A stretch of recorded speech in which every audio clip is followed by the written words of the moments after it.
Bismillahirrahmanirrahim. Assalamualaikum warahmatullahi wabarakatuh.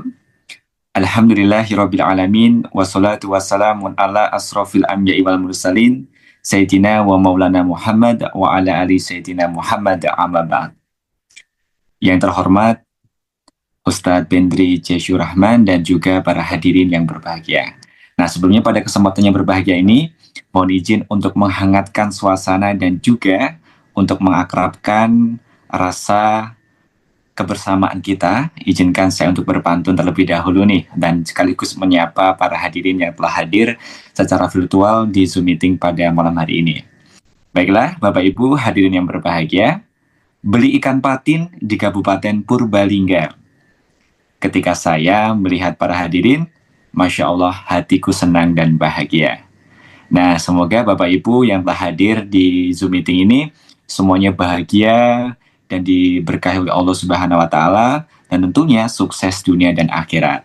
Nah, Bapak Ibu dan hadirin yang berbahagia, sebelum acara ini kita mulai, izinkan kepada Bapak Ibu untuk berkenan bisa on cam, biar kita bisa saling menatap. Oh, ini sahabat kita sesama muslim, yang mana pada kesempatan ini kita hadir untuk tholabul ilmi, mencari ilmu bersama-sama, dan juga dalam rangka untuk menguatkan iman dan takwa kita, sekaligus kita dipertemukan dengan orang-orang yang solih dan solihah, dan kita bersama-sama akan bersama untuk menimba ilmu dari gurunda kita, Al-Ustadz Bendri Jesyu Rahman, yang Masya Allah ilmunya luar biasa, terlebih terkait dengan parenting. Nah, Bapak Ibu yang berbahagia, tentunya pada malam hari ini kita dalam acara webinar Parenting Masjid Al-Wahdah Kabupaten Karanganyar dengan tema mengenali dan mengatasi luka dalam pengasuhan anak. Tentunya bersama dengan gurunda kita, Ustadz Bendri Jesyu Rahman. Nah, tentunya buat Bapak Ibu semua, persiapkan untuk notebooknya, dan juga nanti apabila Bapak Ibu ada hal-hal yang penasaran ini ingin ditanyakan kepada beliau, kami persilahkan dipersiapkan semaksimal mungkin agar kita optimal dalam menimba ilmu dengan beliau. Baik, kalau Bapak Ibu sudah siap, oke. Jangan lupa Bapak Ibu untuk on cam-nya. Oke. Ya, Masya Allah sudah kelihatan ini orang-orang ahli surga, yang mana pada malam hari ini kita bersama bentar lagi akan menimba ilmu untuk mengoptimalkan diri kita menjadi insan yang lebih baik ke depannya. Terlebih kepada Bapak Ibu, Ayah Bunda yang saat ini sudah dikaruniai seorang anak ataupun momongan yang nanti akan bisa diterapkan dalam kehidupan sehari-hari. Oke, buat Bapak Ibu hadirin sudah on cam, ya Masya Allah terlihat pancaran-pancaran ahli-ahli surga nih, Masya Allah ya. Oke, baiklah Bapak Ibu hadirin yang berbahagia, tentunya pada malam hari ini marilah kita buka acara dengan bacaan basmalah bersama-sama. Bismillahirrahmanirrahim. Baik, tentunya pada kesempatan yang berbahagia ini, perkenalkan saya Rohmat Alatif, yang insya Allah akan memandu berlangsungnya acara dari awal sampai akhir nanti. Baik, langsung saja yang kita nanti-nanti dan kita tunggu dari gurunda kita, yakni adalah materi terkait dengan mengenali dan mengatasi luka dalam pengasuhan anak. Begitu kepada yang saya hormati rekan-rekan teknis dan juga dari operator, mohon izin sebelum nanti penyampaian materi dari gurunda kita, izinkan untuk ditampilkan CV. Kita akan membacakan CV yang luar biasa dari gurunda kita. Ya, mohon izin kepada Madia.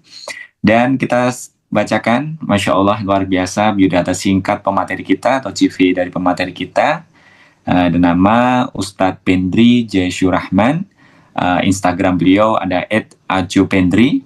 Kemudian channel YouTube beliau Fatherman. Kemudian status beliau sudah menikah, dikaruniai 5 anak, dan beliau punya 1 istri ya tentunya ya, Masya Allah. Oke, dan pendidikan beliau di Mahat Al-Hikmah Jakarta. Kemudian di FISIP Universitas Indonesia. Kemudian Mahat Utsman bin Affan Jakarta.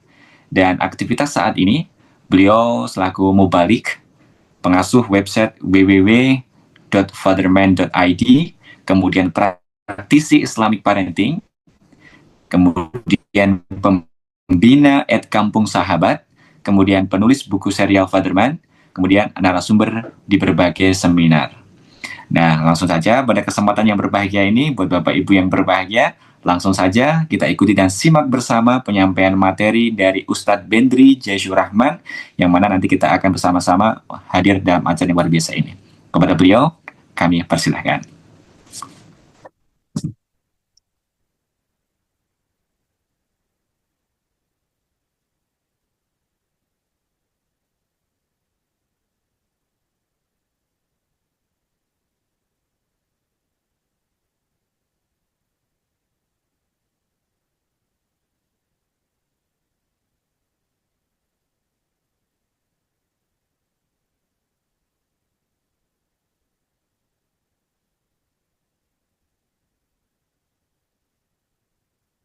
Ya, mohon izin kepada Ustadz Bendri, apakah sudah terdengar jelas suara saya?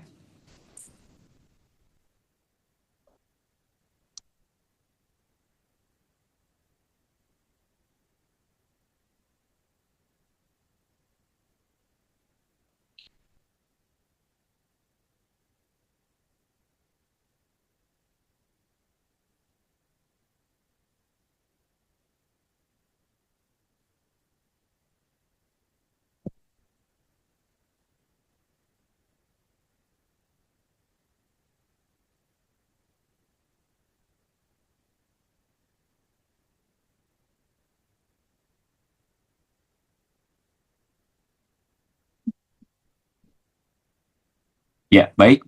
Bapak Ibu, ayah bunda dan hadirin berbahagia, pada kesempatan ini dapat info dari panitia bahwasanya beliau masih ada suatu hal yang mana kita harus menanti kurang lebih. Bismillahirrahmanirrahim. Waalaikumsalam. Sudah bisa Ustadz?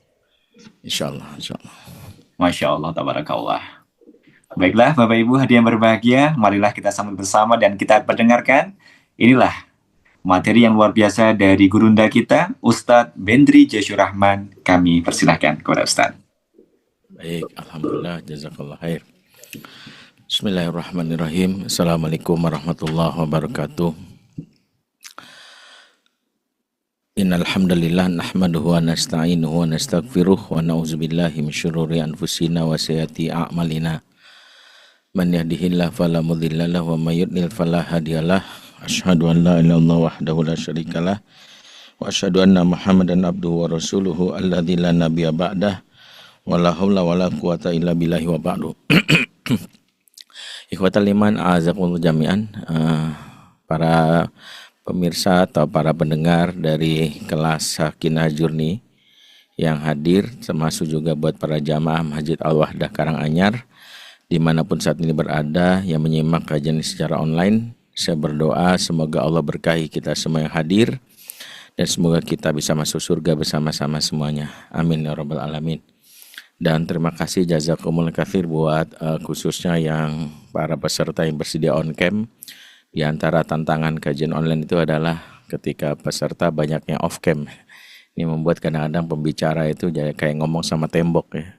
Tapi alhamdulillah di malam ini sebagian sudah mau on cam. Saya berterima kasih. Makasih buat Bapak Eri, ya, Bapak Haryadi Har, Bapak Didin, ya, makasih Bapak Nike 888, Ibu Marni di Tawamangu, Bapak Suwarno, Bapak Eko, dan Bapak Yudi, ya. Berharap semua yang lain yang tidak berhalangan bisa on cam sehingga acara ini menjadi interaktif dan kami pun bisa tahu dari wajah nampak ini, walaupun ini menjelang akhir bulan, tapi mudah-mudahan ya wajah-wajahnya tetap wajah-wajah awal bulan ya, alhamdulillah. Di kesempatan di malam hari ini secara waktu mungkin ini bukan waktu yang tepat untuk kajian karena memang secara waktu ini waktu bagian halusinasi kata orang. Jadi sebagian kita makanya bahaya kalau off cam, kalau tiba-tiba soundnya terdengar atau suara ngorok ya. Tapi tetap kita berharap mudah-mudahan malam ini tetap fokus karena kita membincangkan sesuatu yang lumayan menjadi tema perbincangan mengenai luka pengasuhan. Dan memang pembahasan luka pengasuhan di modul yang kami buat itu sekitar 15 series ya. Jadi lumayan panjang karena ini terkait dengan bagaimana kita mengenali termasuk juga bisa mengantisipasi bahkan bisa menyelesaikan Tapi memang isu tentang luka pengasuhan ini tidak bisa lepas dari apa yang kita kenal dengan namanya utang pengasuhan. Jadi utang dan luka ini adalah satu bagian yang terkait, dan umumnya luka pengasuhan itu terkait dengan utang. Nah, inilah masalah utang ini seringkali menjadi perdebatan. Bagaimana kita bisa mengatakan adanya utang pengasuhan? Yang disebut utang pengasuhan itu sebenarnya adalah penafsiran para ulama terkait dengan beberapa dalil. Pertama, Nabi yang mengatakan dalam hadis riwayat Muslim, innalil waladika alaika haqqon, sesungguhnya anakmu punya hak atas dirimu. Jadi bukan hanya orang tua yang punya hak terhadap anaknya, ya anak pun punya hak terhadap orang tua berdasarkan dalil ini. Dan ketika hak ini tidak tertunaikan, inilah yang kita kenal sebagai hutang, dan itulah yang menjadi dasar mengapa sebagian ulama menambil dalil ini.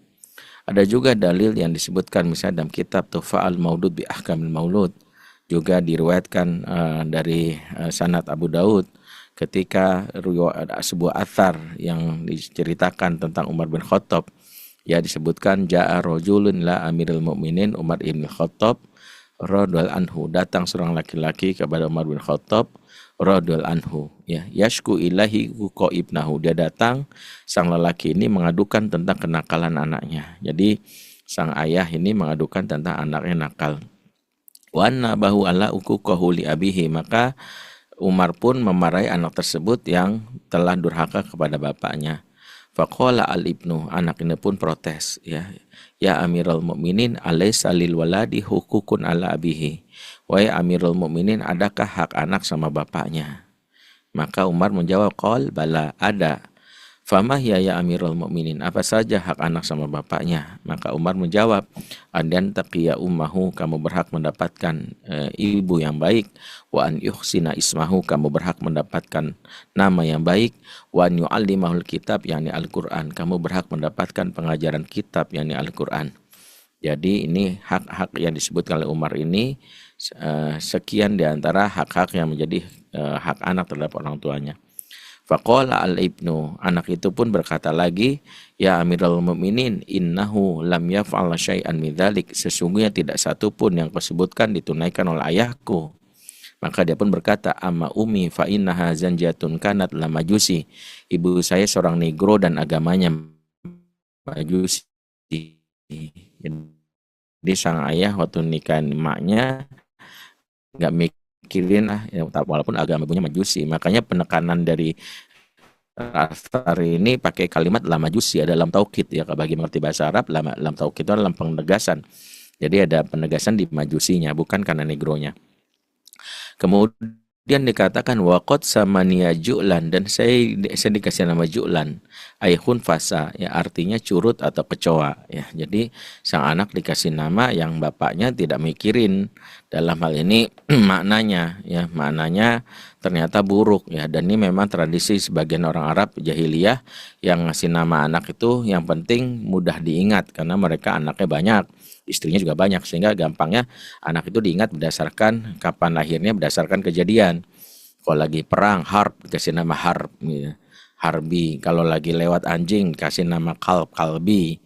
Kalau pas lagi terdengar suara keledai, kasih nama himar. Jadi memang begitu cara orang Arab. Makanya nama yang buruk itu juga menjadi salah satu yang menyebabkan anak-anak itu ya tidak mendapatkan apa yang jadi haknya. Makanya hati-hati, di balik nama itu juga ada hak anak, ya. Jadi jangan sembarang kasih nama, ya. Dan yang ketiga, ya, walam yu'allimini minal kitabi harfan wahidan, dan tidak satu pun dari yang ayahku mengajarkan ya satu huruf pun dari Al-Qur'an, ya. Jangankan memahamkan isi Quran, bacaannya dan sebagainya, ya hurufnya saja ayah tidak mengajarkan, ya, termasuk tidak memperkenalkan lewat guru, gitu, ya. Maka faltafata Amirul Mukminin la rajul, maka Umar menoleh marah ke si bapak ini. Tadinya Umar simpati ke si bapak karena merasa didurhakai oleh anaknya, tapi Umar malah menoleh marah ke si pengadu, bapak yang pertama kali ngadu. Apa kata Umar? Aji tatasku uquq ibnak, engkau datang untuk mengadukan kenakalan anakmu. Laqad aqaq tahu qabla an ya'iqaq, kamu sudah durhaka sama anakmu sebelum anakmu mendurhakaimu. Wasa'ta ilaihi qabla an yusi'a ilaik, dan kamu sudah merugikan anakmu sebelum anakmu merugikan dirimu. Ini riwayat dari sanad yang sahih, dan itulah asal mula kenapa ada istilah orang tua durhaka. Ya, yang mempopulerkan bukan kami dari ahli parenting, tapi adalah dari Umar sendiri. Ya, yang disebut orang tua durhaka bukan orang tua bisa dikutuk jadi batu, jadi kodok, bukan.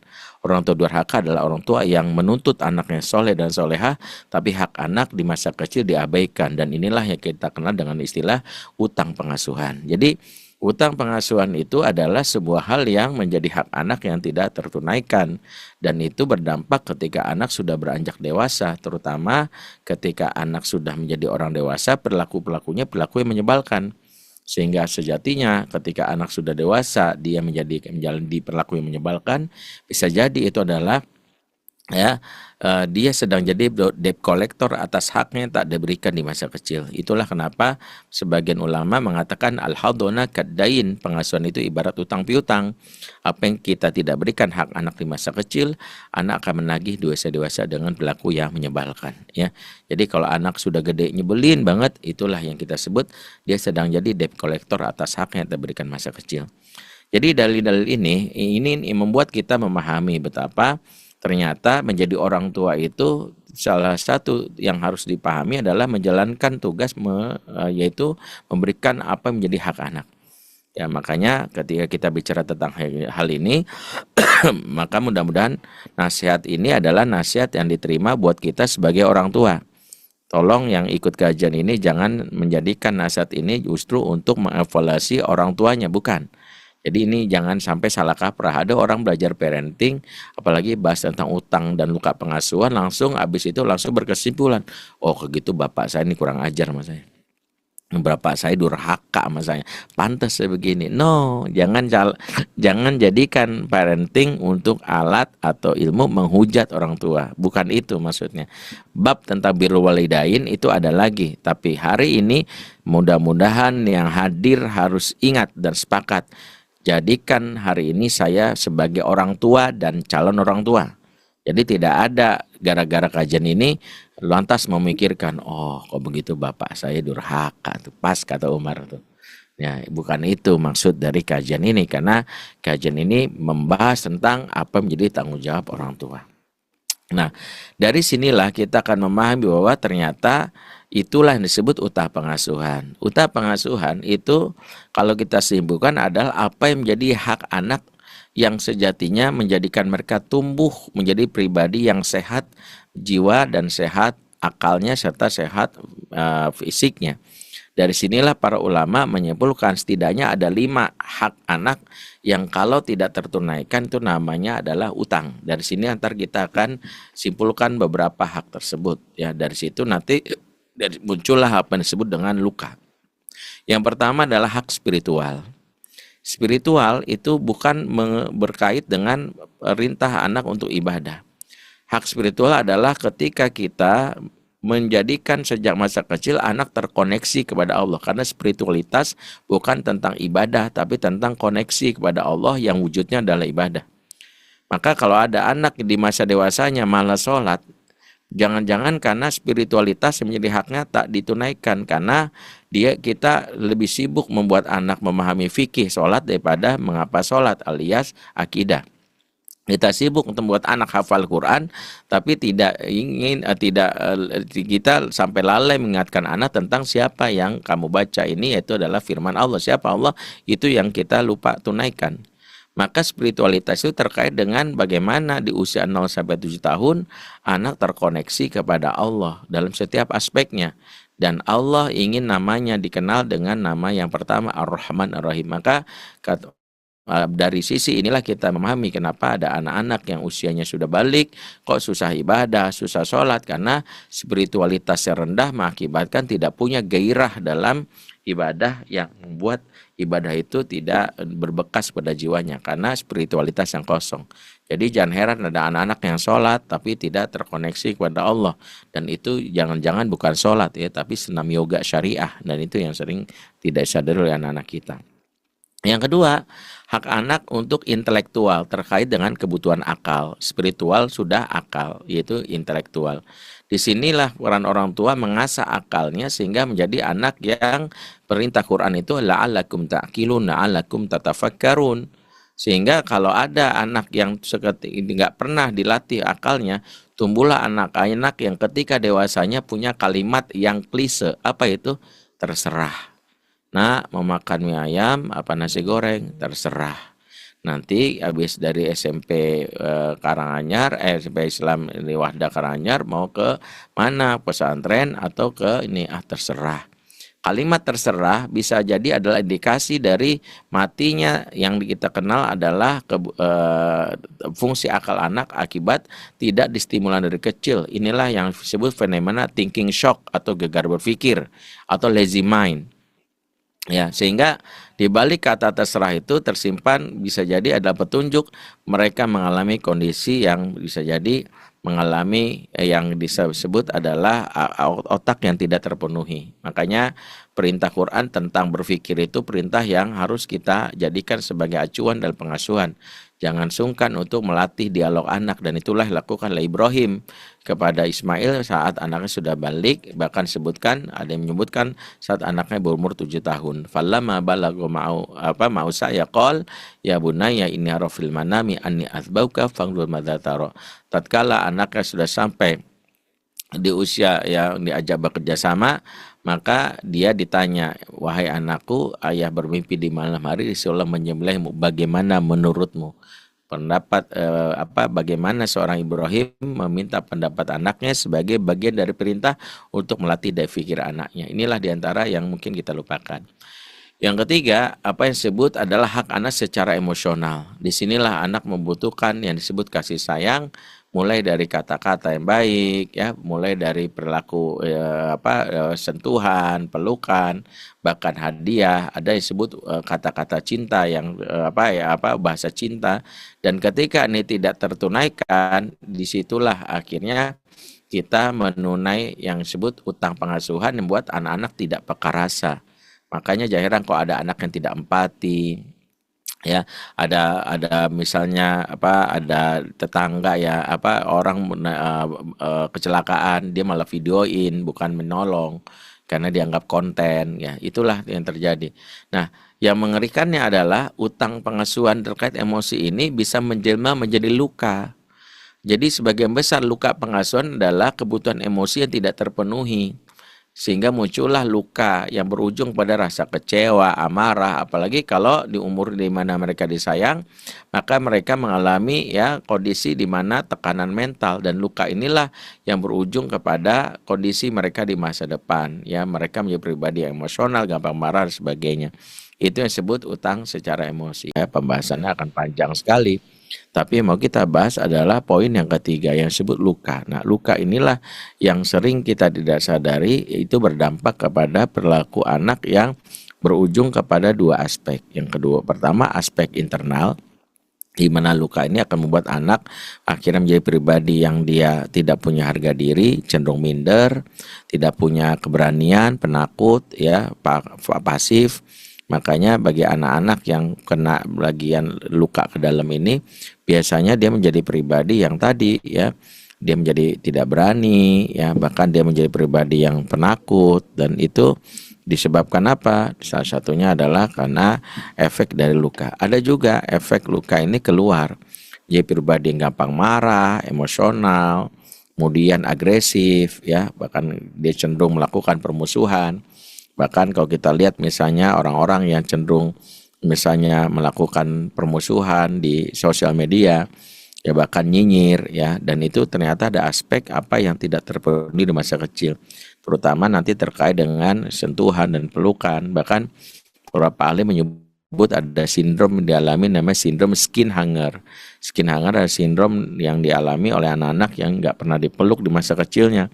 Makanya mereka tumbuh jadi pribadi yang istilah netizen plus 62 juniper, julid, nyinyir, baper. Nah, itulah kenapa kalau kita temu ada orang yang gampang julid, ya, tahu ya julid, ya, nyinyir, yang pernah senyum sama kita, senyum sama dia langsung komentar, lu kenapa senyum sama gua?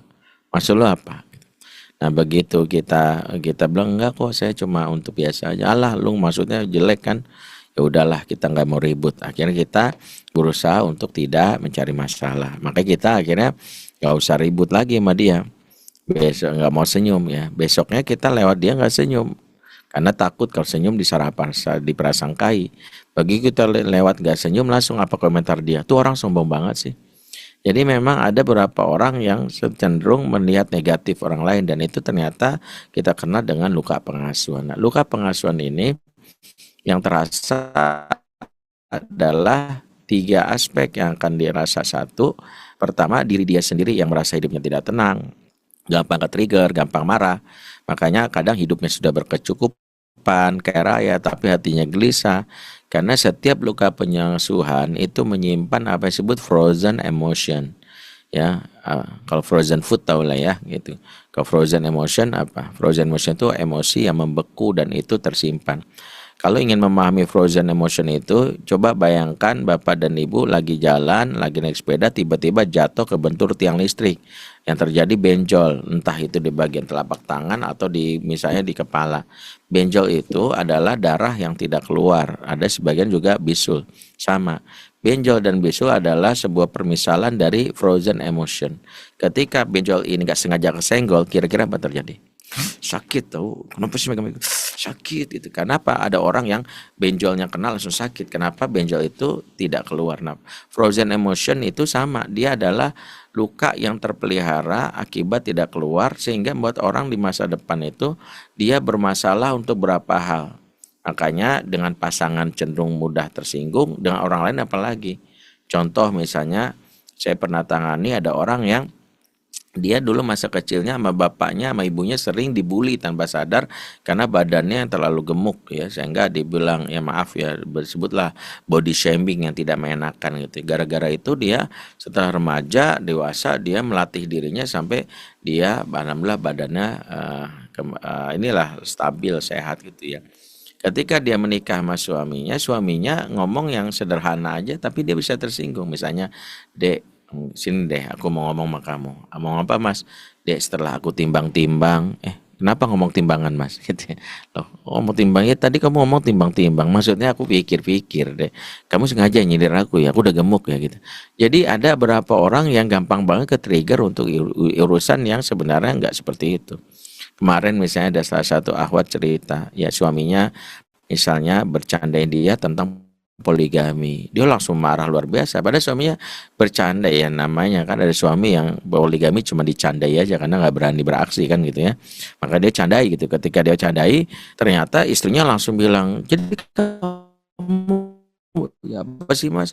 Kamu apa gitu?" Jadi saya bilang, "Ya Allah deh, aku bercanda." "Nggak bisa, kamu tuh emang niat gitu." Akhirnya ribut, kenapa? Ternyata suami nggak tahu kalau dia sendiri ternyata trauma karena dulu punya bapak yang bapaknya itu ya pernah meninggalkan ibunya, meninggalkan beban emosi yang menjadikan itu luka. Jadi hal-hal seperti ini adalah menjadikan anak-anak kita ya tanpa sadar itu menjadikan aspek luka ini berpengaruh terhadap perilaku dia kepada orang lain. Yang paling berpengaruh adalah perilaku dia terhadap pasangannya. Jadi pasangan itu sebagian besar kadang mendapatkan luka pengasuhan yang belum selesai dari orang tua pasangannya yang tersimpan di saat dewasa. Inilah yang membuat akhirnya beberapa orang yang mengalami kondisi seperti itu. Nah, itulah yang disebut namanya luka. Nah, luka pengasuhan itulah yang menjadi dasar kenapa orang itu menjadi pemarah sebagainya. Nah, perlu dipahami, luka pengasuhan itu basisnya adalah bukan tentang tindakan yang diterima dari orang tua ke anak. Ya, saya luruskan, saya ingatkan. Luka pengasuhan bukanlah tentang tindakan lakukan orang tua kepada anak, tetapi luka pengasuhan adalah persepsi anak terhadap tindakan orang tuanya.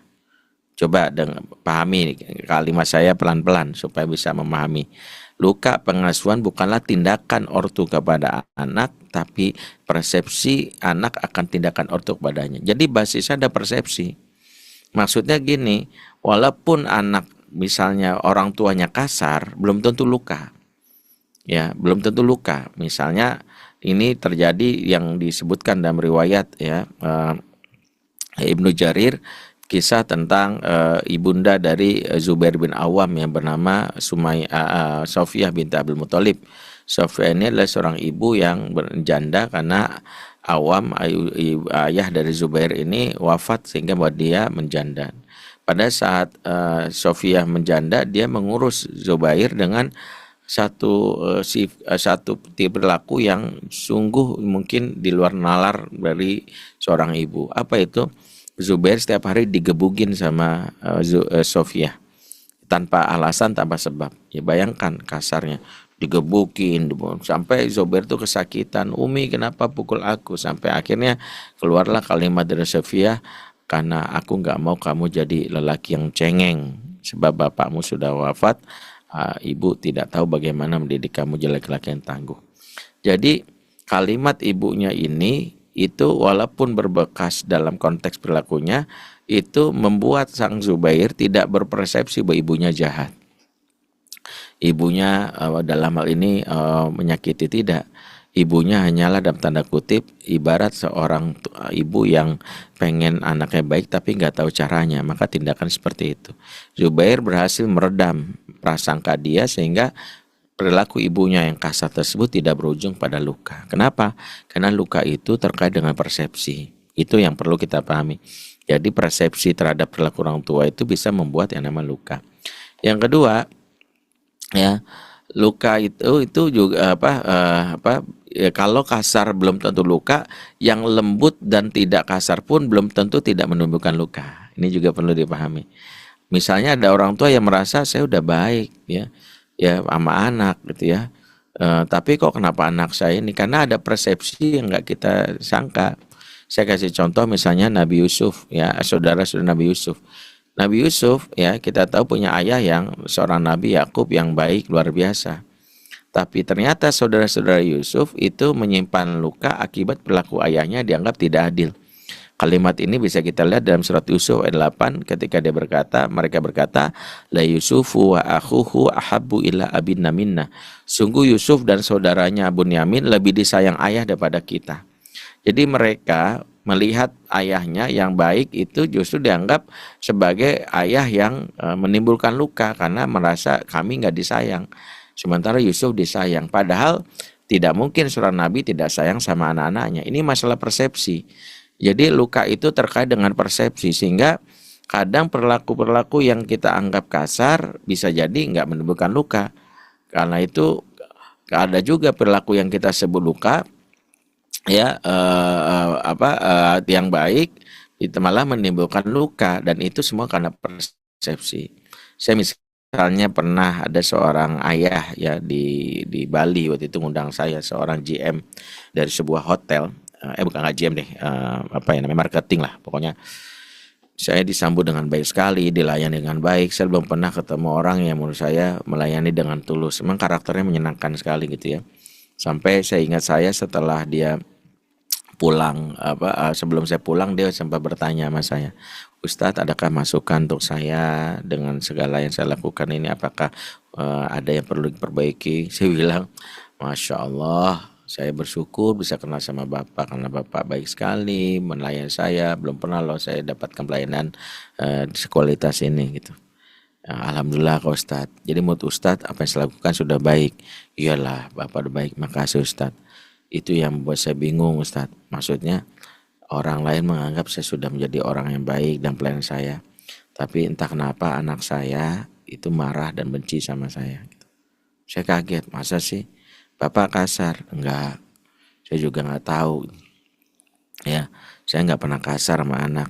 Kok bisa anak bisa marah? Nggak tahu, anak saya tuh dari dulu nggak pernah mau mendekat sama saya. Udah berapa lama ya? Kurang lebih udah 4 atau 5 tahun lah. Dari kecil kayaknya, dulu pernah deket tapi sekarang kok kayak menjauh ya. Setiap saya tanya menghindar gitu. Akhirnya saya penasaran, boleh saya ngomong anak Bapak? Ya masa Bapak ini ternyata anaknya Bapak ini istrinya orang bule. Kalau maksudnya orang luar lah. Sehingga anaknya bahasanya bahasa Inggris. Sehingga saya bilang, waduh saya harus ngobrol sama anak bahasa Inggris, berat juga nih gitu ya. Makanya saya pikir saya butuh penerjemah lah, ada satu penerjemah yang mau gitu. Karena saya nggak mau Inggris saya acak-adul gitu, malah susah memahami anak. Intinya dari pertemuan singkat dengan anaknya saya dapat satu gambaran.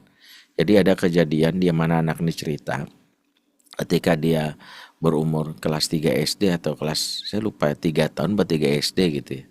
kayaknya 3 SD, saya lupa, kayak 3 SD. Jadi bapak ibunya sudah membuat dia tidurnya terpisah. Jadi dia punya kamar sendiri, dan saya ingat saya ini anak tunggal, jadi punya kamar sendiri.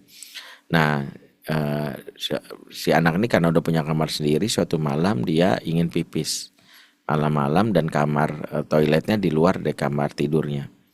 Nah, karena dia waktu itu kelas 3 SD belum berani, dia ingin membangun ke orang tuanya. Qadarullah, pada saat dia membangun ke orang tuanya, ternyata maaf, bapak ibunya sedang berhubungan intim, lupa mengunci pintu. Persis pada saat itu dia ngeliat bapaknya posisinya di atas ibunya, dan dia melihat bapaknya dalam tanda kutip menindih ibunya. Saat itulah bapaknya shock, kaget melihat adegan itu, dan melihat anaknya, dan anaknya itu langsung membanting pintu, langsung keluar. Hubungan syahwat itu dituntaskan. Habis itu si bapaknya bingung, ngobrol nggak ya, kata saya nggak usah, paling lindur, udah malam gitu. Ternyata peristiwa ini walaupun singkat ya, karena si bapak juga buru-buru menuntaskan seratnya, ternyata di anak itu berbekas sekali. Si anak merasa bahwa bapaknya itu seorang yang jahat, di luar baik, tapi maaf ya, saat itu dia lihat ibunya ditindih. Dan kita tahu dalam proses hubungan intim kadang ada wanita yang bergairah dengan menimbulkan suara-suara yang bagi anak itu ada suara rintihan, bukan suara akibat nikmat gitu ya. Dan itu yang membuat anak punya persepsi bapaknya jahat, bapaknya itu selama ini nggak baik sama ibunya. Nah, persepsi-persepsi inilah yang kadang-kadang nggak disadari oleh orang tua, itulah yang disebut luka. Makanya kalau ditanya bagaimana Ustadz, apa yang harus saya lakukan? Maka yang pertama, sering-seringlah sebagai orang tua melakukan konfirmasi persepsi ya, bisa dengan cara cross atau bersilang. Misalnya kalau pengen tahu anak terhadap bapaknya, ibunya yang bertanya. Misalnya, nak, ya di posisi yang aman, menurut kamu papa udah jadi papa yang baik belum? Gitu. Dan apapun sampai anak jangan dibantah, karena persepsi itu sifatnya sangat subjektif. Kalau dia bilang, ih papa mah cuek banget, aku sebel sama papa, jangan bilang gak boleh gitu, kamu harus bersyukur. Jangan dulu, karena kita hanya ingin mengeksplor kenapa kok anak bisa berpersepsi seperti itu. Karena itulah kita harus terima. Termasuk kalau kita ingin tahu persepsi dia terhadap ibunya, si bapak yang sesekali bertanya, menurut kamu mama udah jadi mama yang baik belum? Ya, pertanyaan ini penting untuk mengkonfirmasi, karena banyak orang tua yang bisa jadi merasa bahwa sudah mencintai anaknya. Tapi ingat rumusnya, cinta itu bukan tentang apa yang kita berikan, tapi tentang apa yang anak terima. Karena banyak orang tua semuanya merasa mencintai anak, dan saya yakin tidak ada satupun orang tua tidak mencintai anaknya. Tapi masalah anak merasa tidak cinta itu banyak. Dan itulah yang disebut persepsi. Jadi Imam Al-Ghazali menamainya ini dengan wahmiyah. Wahmiyah itu adalah apa yang dipahami oleh anak tentang orang tuanya. Nah, itu yang pertama. Makanya kalau ditanya luka pengasuhan itu apa yang kita lakukan? Pertama adalah membangun persepsi dulu. Ya, menaikkan persepsi. Nah, yang kedua, kalau dari persepsi itu misalnya ditanyakan konfirmasi itu ternyata anak cenderung membantah atau mengatakan tidak, atau oke-oke aja, bagaimana Ustadz? Maka kita bisa mengukur dengan yang namanya intimacy meter. Intimacy meter adalah derajat keakraban di mana anak kita bisa mengukur sejauh mana anak sejauh mana luka pengasuhan itu tergantung dari apakah derajat keakraban yang ada di dalam diri anak kita ya.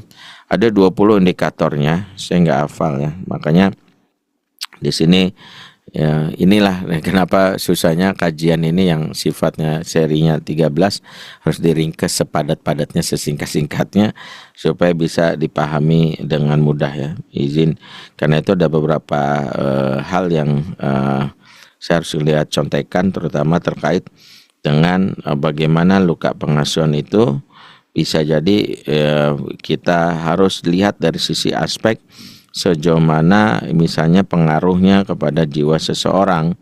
Nah, untuk itu kita bisa mengukur apakah dalam hal ini ada apakah ada jarak di antara kita dan anak kita. Yang pertama, indikator bahwa kita akrab dengan anak itu kita bisa lihat dari aspek kebersamaan dan kehadiran. Satu, anak mau diajak berpergian atau naik kendaraan bersama tanpa merasa canggung. Ini saya percepat ya karena panjang ya. Jadi kalau anak sudah mulai nolak berduaan, mama mau ke Bandung nih, mau ikut nggak? Nggak mau. Kan kamu libur, nggak mau. Ngapain juga di rumah ikut? Nggak. Karena berduaan dengan orang yang dianggap luka itu sangat tidak mengenakan, sangat tidak nyaman. Yang kedua adalah seorang itu akrab jika mau menyisihkan waktu khusus untuk bersama meski sibuk. Maka kalau dia sudah mulai ya setiap ada acara selalu nggak ada waktu, aku sibuk nggak punya waktu. Bahkan ada anak yang acara orang tuanya anniversary dia nggak bisa hadir. Nah itu bisa jadi ada luka. Yang ketiga, mau menunggu atau bersabar demi saya. Jadi kalau misalnya tunggu papa sana ya, dia malah ninggalin. Ya papa akan jemput kamu, malah nggak ini ya. Kemudian ya menunjukkan perhatian kecil. Ya, misalnya kalau dia nanya, "Papa udah makan?" "Pak, ya gimana jantungnya?" Kemarin kata ini. Kalau dia bertanya itu tandanya, kalau dia cuek aja, tanda ada luka. Yang kelima, telapak tangan nyaman disentuh atau tidak menolak sentuhan sederhana. Jadi kalau telapak tangan itu ditolak, itu tandanya adalah dia sudah punya barrier karena telapak tangan ini sensor jiwa. Yang keenam, pelukan atau genggaman tangan terasa natural, bukan dipaksakan. Makanya kalau dia genggamnya risih atau dipeluk menghindar, itu juga salah satunya. Yang ketujuh, nyaman berada dalam jarak dekat. Kalau dia berada jam dekat nyaman, ya bahkan kita pepet-pepet, dia nyantai aja, dipeluk juga oke tanda. Yang kedelapan, tidak menolak kontak fisik spontan. Misalnya, ayo tepuk, give me five gitu ya, atau tos gitu ya. Nah, kalau anak menolak, apaan sih, itu tanda ada problem. Yang kesembilan, punya inisiatif bicara tanpa harus selalu ditanya dulu. Jadi kalau punya inisiatif bicara bagus. "Pak, tadi kan di kelas aku ada gini." Nah, kalau anak yang selalu nunggu ditanya itu bagian dari luka. Yang ke-10, mau mendengarkan cerita saya sampai selesai. Jadi kalau orang tua cerita sampai selesai dia mau nyimak. Tapi kalau dia bilang, "Sorry ya Pak, ada." Nah, itu jadi masalah. Yang ke-11, tidak menyimpan rahasia penting yang berkaitan dengan hubungan. Jadi kalau anak misalnya selalu nggak apa-apa, oke, itu problem karena itu apa-apa. Yang ke-12, berani menegur atau memberi dengan cara sehat. "Papa nih makan mie instan mulu, udah dibilangin gitu. Mama kan udah dibilangin jam belanja mulu." Ya itu tandanya itu sehat hubungan. Tapi kalau dia nggak berani, tanda ada masalah. Udah berapa tuh? 12 ya. Yang ke-13, eye contact nyaman tanpa cepat menghindar. Jadi di balik anak yang tidak berani menatap itu juga masalah tuh. Jadi kalau anak bisa memandang wajah kita, makanya kalau anak ngomong gini nunduk, iya, gitu, mandang ke atas itu jadi masalah tuh. Yang ke-14, sering tersenyum atau tertawa bersama. Jadi kalau dia ketawa bareng, senyum bareng, gitu godok-godokan, itu tandanya akrab. Yang ke-15, spontanitas, tidak terlalu jaim di depan saya ya. Maaf ya, di balik anak yang kentut atau ngupil depan kita itu tandanya nyaman. Ya tandanya nyaman gitu. Kalau dia justru jaim gitu apa ya, tapi kalau di luar malah goyang-goyang bawa temennya, tapi rumah jaim itu ada masalah. Ya, 15 ya, saya percepat ya. 16, ekspresi tubuh rileks kalau bersama saya. Ya kan ada yang kalau bersama orang tua tegang gitu. Yang ke-17, percaya menitipkan barang pribadi. "Pak, pegangin HP dulu ya. Mah, pegangin bentar ya, aku mau ke WC gitu. Itu tandanya dia percaya. 18, mengajak berbagi keputusan kecil. Mulailah dia menurut papa kalau nanti aku milih sekolah ini bagusnya gimana, aku mau ini gitu. 19, mau meminta tolong tanpa sungkan karena merasa aman. Ya. Minta tolong ya, misalnya makanya dibalik anak yang minta tolong itu tandanya ada akrab. Yang ke-12, beri dukungan emosional saat stres, saat kita stres atau lelah. Jadi kalau dia bilang, "Papa istirahat aja," istirahat itu tandanya dia. Nah, 20 indikator ini menjadi salah satu yang bisa kita jadikan ukuran sejauh mana kita sudah membangun keakraban. Kalau 20 ini tidak ada, Makanya poinnya nanti kalau 20 ini semakin poinnya 20 semakin akrab, semakin minus di kurang 15 tandanya ada masalah, ada problem. Nah, luka pengasuhan itu bisa kita lihat dari aspek ini gitu. Jadi itulah yang kita sebut namanya disconnection. Jadi efek dari luka pengasuhan namanya disconnection. Di disconnection itu adalah akibat dari luka pengasuhan yang membuat anak itu tidak terkoneksi, dan yang bahayakan adalah setiap luka pengasuhan yang berujung pada disconnection menciptakan new connection. New connection itu adalah pihak ketiga yang justru lebih dipercaya. Jangan heran kalau anak akhirnya karena disconnect sama orang tuanya dan memilih grup geng motor, dia malah punya pacar gitu ya. Udah gitu udah bilang nggak boleh, malah sebaliknya dia malah melakukan. Itulah akibat adalah apa yang disebutkan di dalam surat Al-Imran ayat 159. Walau kunta fazan gholizal qalbi lan faddu min haulik, sekiranya engkau bersifat kasar juga keras hatimu, niscaya mereka kabur dari kamu. Jadi anak kabur itu bukan sekedar kabur fisik, tapi kabur secara psikologis. Itulah membuat ada yang bapaknya ustadz, anaknya penjahat. Ada yang bapaknya aktivis dakwah, anaknya pamer paha, pamer aurat. Kenapa? Karena luka berujung kepada penolakan akan value yang membuat mereka kabur sejauh-jauhnya dari orang tuanya, asal beda. Bahkan ada yang lebih tragis, seorang anak perempuan kalau ditanya, apa tipe suami kamu? Asal jangan kayak bapak. Nah, asal jangan kayak bapak itu juga bagian dari bentuk luka yang kita tidak sadari. Nah, Bapak Ibu, pembahasannya saya percepat karena ini hal yang sekali lagi pembahasannya panjang. Nah, bagaimana Ustadz agar kita bisa menyelesaikan luka pengasuhan ini? Perlu kita kenali dulu luka pengasuhannya dari sisi apa. Setidaknya ada 7 aspek luka pengasuhan yang harus kita pahami. Ya, pertama adalah yang kita kenal ya, ada 8 bahkan aspek pengasuhan, luka pengasuhan. Yang pertama adalah kekerasan verbal. Ya, kata-kata kerasan verbal. Kerasan verbal ini terkait dengan pilihan kata atau diksi atau desibel suara yang meninggi, membentak misalnya. Yang kedua adalah kekerasan fisik. Yang ketiga adalah pengabaian, dicuekin, lagi nangis, justru nggak, lagi ibunya nggak hadir, dia lagi ulang tahun, tempatnya mengucapkan selamat, bapak ibunya lupa.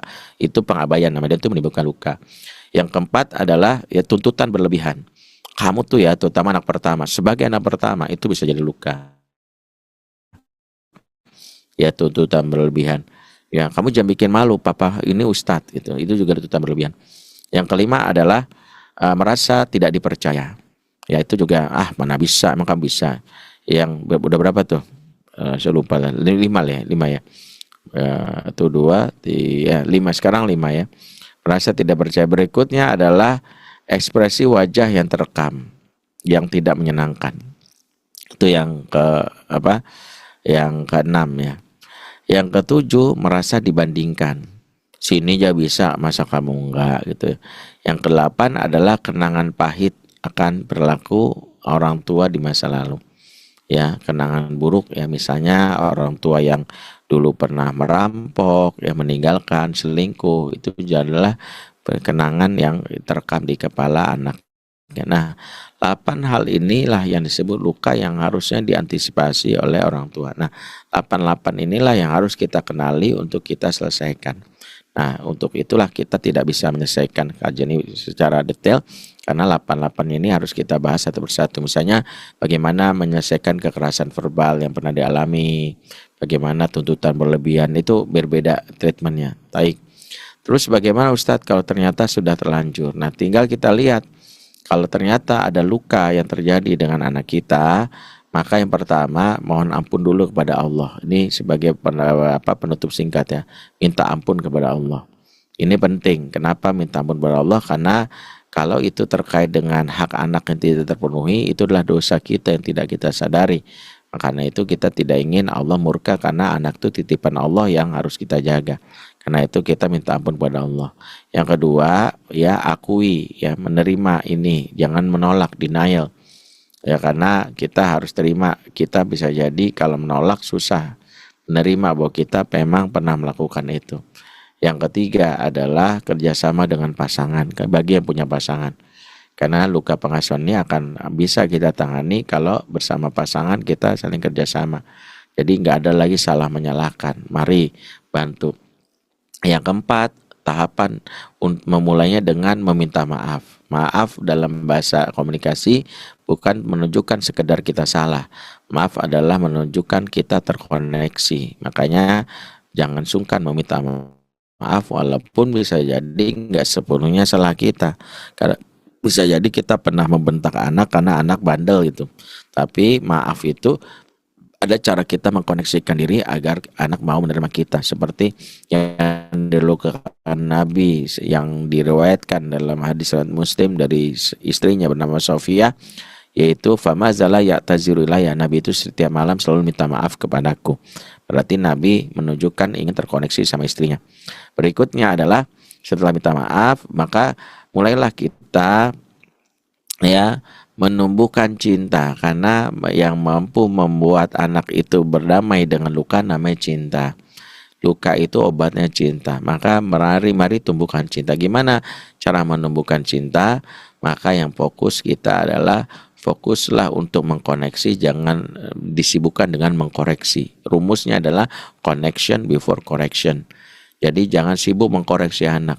Makanya kadang kita membiarkan hal-hal buruk di anak bukan berarti kita cuek, tapi lebih karena kita sedang ingin mengkoneksikan diri. Ya, seperti Nabi dalam riwayat pernah membiarkan seorang Arab Badui pipis di Masjid Nabawi. Itu bukan berarti Nabi membiarkan kemungkaran, tapi Nabi sedang berstrategi, dan akhirnya strategi Nabi sukses. Jadi kadang-kadang anak yang sudah terlanjur luka itu kadang melakukan perlawanan dengan gak mau sholat. Maka jangan fokus ke sholatnya, kita sedang mendakwai dia dulu. Maka kadang-kadang ya sudah, kalau nggak sholat yang penting dia mau diajak makan aja. Nah itu paling penting. Berikutnya, kenali bahasa cinta yang menjadi salah satu kebutuhan anak. Apa yang dia merasa dicintai? Apakah hadiah, apakah kata-kata, apakah terkait dengan sentuhan, apakah terkait dengan quality time dan sebagainya.